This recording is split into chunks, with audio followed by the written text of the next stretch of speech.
बातमी आता सर्वसामान्यांसाठी अतिशय महत्त्वाची. सोन्याला 90,000ची झळाळी पाहायला मिळाली. सोनं दरानं आता 90,000चा उच्चांक गाठलाय. प्रतितोळा 90,000 सोनं मिळणार आहे. ट्रम्प सरकारच्या आर्थिक धोरणांचा परिणाम जागतिक बाजारावरती झाल्यानं आता सोन्याचा दर हा 90,000वरती पोहोचलेला आहे.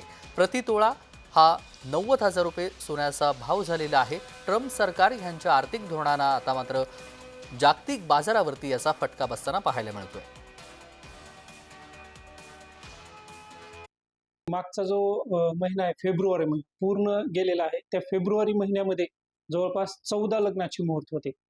पण ही जी सोन्याचे भाव वाढलेले आहेत, ते सोन्याचे अतिभाव वाढल्यामुळे जो मागच्या महिन्यामध्ये कसल्याही प्रकारचे ग्राहक या सराफ लाईनला बिलकुल फिरकले सुद्धा नाहीत.